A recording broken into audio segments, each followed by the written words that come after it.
How you doing? This is Ed of Neither Real Music. This is One Major Method Intermediate, a series dedicated to a second year or longer guitar player. In this video, we're going to be taking a look at 4 different ways of playing F major 7, as well as a very specific method on how to create a scale to go along with this group. Before we do that, please take a moment to subscribe and ring the little bell so that you know when your next lesson is happening. Let's take a look at how this is going to work. So the 4 different chords we're going to look at are F major 7 with F in the bass, F major 7 with A in the bass, F major 7 with C in the bass, F major 7 with E in the bass. So if you don't already know, these are considered inversions.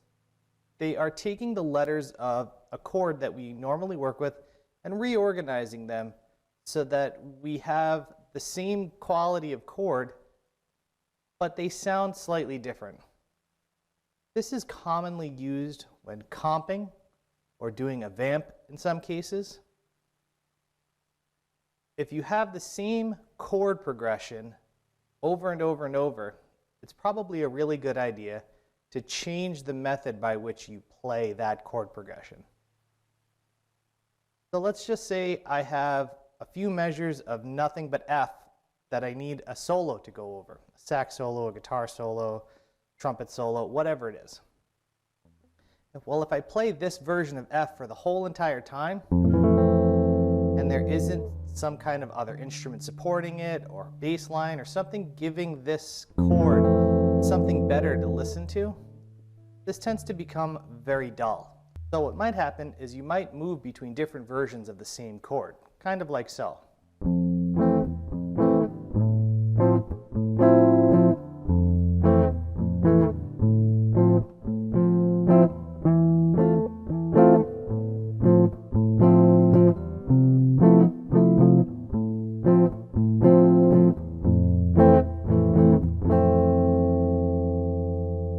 This way your audience hears a unique pattern that to the untrained ear sounds like a different chord. But to a person who knows what's happening, it's just the same chord being used in a different way each time. Once you apply the scale work to this, it suddenly has a different life happening to it. So what we're going to do now is take a look at these 4 chords over 4 measures. I'll give you a count, and then we can get started. We'll do 4 measures first so you can hear what it sounds like, and then you can hear what it sounds like in a group of 12 measures so that you can practice along with it. 1, 2, 3, 4.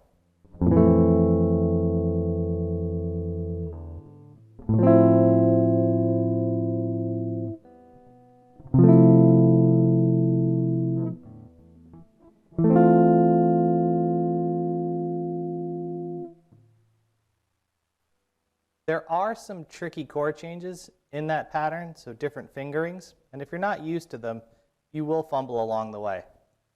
Through repetitive practice, this becomes a lot easier, so don't be afraid to go over this part a couple of times.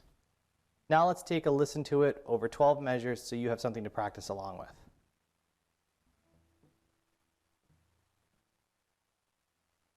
One, 2, 3, 4.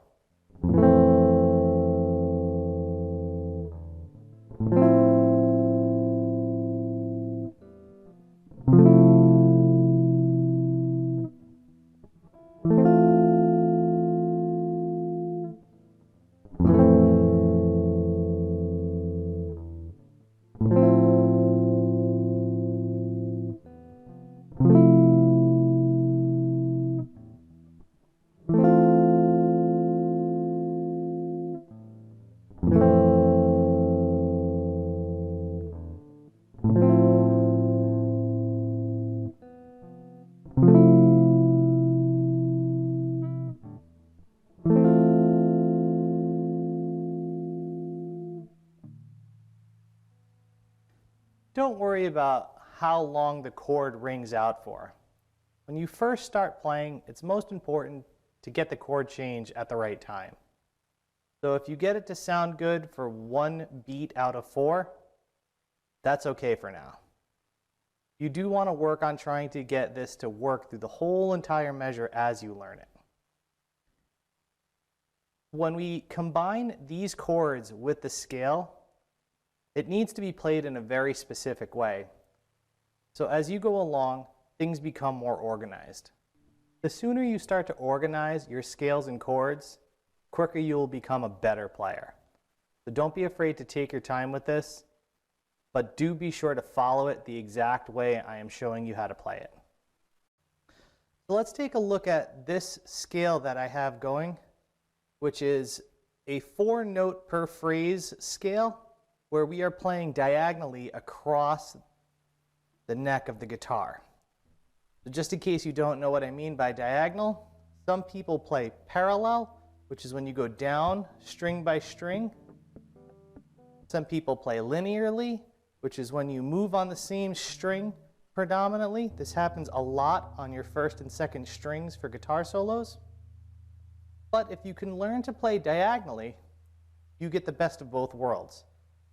You pick a phrase, a group of notes, 3, 4, 6, whatever your grouping is, and then you start applying it to a scale that moves in a diagonal fashion. So let's take a look at this scale going diagonally across the neck of the guitar. It's an F major scale starting in first position. 1, 2, 3, 4.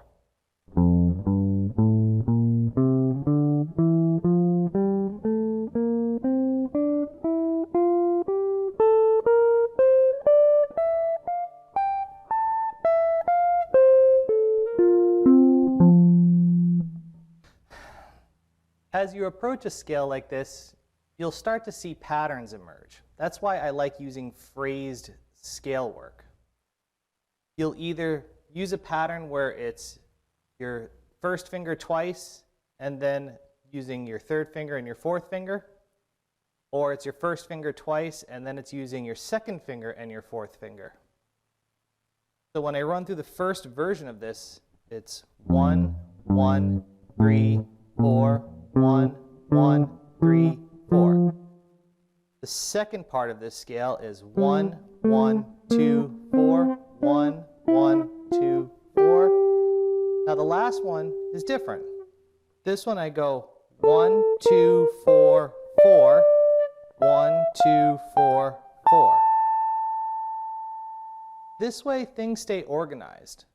The sooner you get it in your head that you should play in an organized fashion, the quicker you'll become a better guitar player. If you let your hands just kind of move any which way they want, you're going to struggle with small mistakes along the way, and it's going to make things very frustrating. If you organize it and you practice the same organization over and over and over, it makes it very easy to become a quicker, more accurate, better sounding guitar player. The last part of this scale is nothing more than an F major chord as an arpeggio.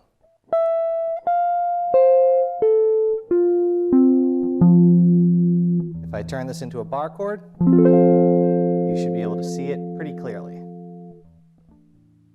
So by taking these two ideas and combining them together, we end up with a scale that could play in a melodic fashion and move pretty quickly across the guitar due to its diagonal nature, as well as give you a lot of different ways of playing the same chord over and over again.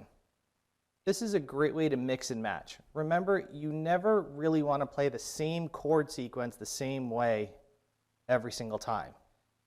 So my goal has always been to learn 3 to 4 different ways of playing everything that I've ever learned so that I could substitute things out as I go along in a song. Take your time with this, practice. If you have to, pause it on different sections and look at this video over and over and over to make sure that you are getting the scale work accurately with the fingering that I've showed you. Then try to take the 4 chords that I've showed you and let another player play along with you, giving them a change of every 4 beats, every 2 beats, so that you can take this scale and learn to become a more accurate, better sounding player. Then switch places so that the person you have working with you is doing the scale and you're learning the chords. This can be a piano player. This can be 2 guitar players. This can be a guitar player and a sax player. However you want to work it out. If you have any questions, please put them in the comments below. I do enjoy compliments, but questions let me know that you're working on this stuff. If you enjoyed this video, please consider subscribing and ringing the bell. I really would like to grow this channel, so every subscription helps tremendously. Good luck and good practice.